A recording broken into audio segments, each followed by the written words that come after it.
le genre hypertrail pousse sa capacité au voyage avec d'autant d'allant et de performance, que reste-t-il au GT?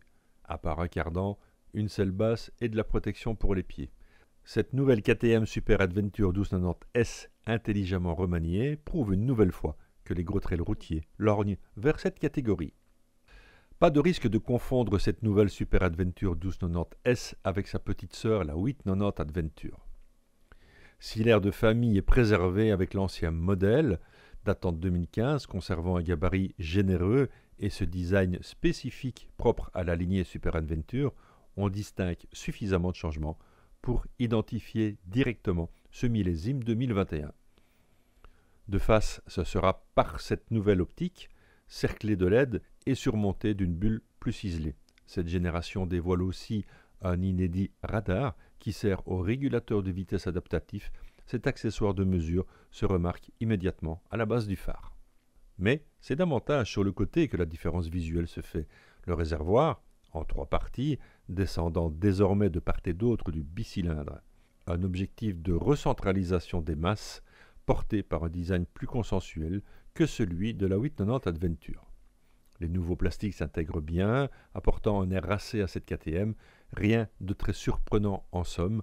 On remarque aussi la nouvelle selle, la large tablette couleur 7 pouces, le commodo gauche très encombré, et des roues à bâton qui trahissent une utilisation plus routière que tout terrain pour ce modèle. On se sent bien sur ce modèle, à condition évidemment d'aimer les grosses motos. Et oui, c'est une grosse moto, où les grands gabarits se sentiront plus à l'aise que les petits. Il y a des lois physiques évidentes que cette Super Adventure valide. Par rapport au précédent millésime, on se sent davantage dans la moto, accueilli par une selle ferme de prime abord, mais confortable à l'usage. Si de prime abord la très riche allocation d'assistance électronique intimide, dans les faits, elle se gère avec beaucoup d'intuitivité. Tout se passe depuis le commodo gauche et tout se lit sur la large tablette couleur 7 pouces. Une circulation fluide entre les différents menus et la possibilité de régler les modes moteur, rain, street, sport, off-road, plus un mode rallye optionnel.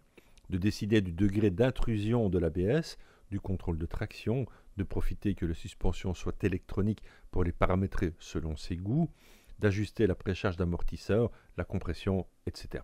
Un ordinateur de bord très complet finit de vous accompagner sans jamais vous perdre. Un vrai bon point, comme ce transpondeur qui sert de clé et permet de démarrer comme d'éteindre ces Super Adventure, mais aussi d'ouvrir le réservoir d'essence ou de démonter la selle d'une simple pression sur un bouton. Comme pour toutes les motos modernes, richement dotées en électronique et avec un transpondeur, il est important de veiller à la charge de la batterie de temps en temps. Les démarrages à la poussette n'existent plus désormais.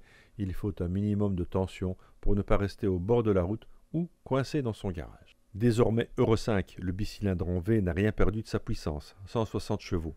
S'il n'a pas la souplesse d'un 4 cylindres en ligne, le bloc autrichien accepte de repartir sur le 6e et dernier rapport à partir de 2500 tours. En dessous, ça cogne un peu. Mais c'est bien entre 3 et 7000 qu'il se montre le plus sympa, pas spécialement démonstratif dans ses montées en régime, presque raisonnable en termes de sensations. C'est au moment de jeter un coup d'œil sur le tableau de bord qu'on prend conscience de la santé de l'appareil. Ça va vite, très vite. Adapté au trajet au long cours, ce bicylindre manifeste donc beaucoup de bonne volonté, pas de mauvais caractère, et ce, jusque dans les cycles d'entretien, qui n'interviennent dorénavant plus que tous les 15 000 km. Naturelle pour amorcer un virage serré, elle tient le cap d'instinct, et d'instinct, elle accepte encore de modifier sa trajectoire, secondée par une électronique qui veille, tapis dans l'ombre, histoire de vous garder en pleine lumière. Dans sa configuration d'origine, cette Super Adventure S n'est pas la mieux adaptée à l'off-road, faute à des pneumatiques à un profil essentiellement routier. En revanche, les différents modes d'assistance gérant à la fois le moteur, les suspensions et le freinage font clairement le boulot, et plus que ça même. En fait, avec d'autres pneus, on pourra s'aventurer bien plus loin que dans les chemins blancs, où ce modèle S s'est par ailleurs très bien comporté. Voilà donc pour l'essai de cette KTM 1290 Adventure S. Nous l'avons trouvée plus polyvalente, plus évidente aussi que le modèle précédent, même si le gabarit de la moto reste imposant. Saluons le niveau atteint par cette électronique, aussi bien dans son efficacité en action que dans la gestion et la circulation au cœur de ces différents paramètres. Un maniement simple et logique, beaucoup devraient d'ailleurs s'en inspirer.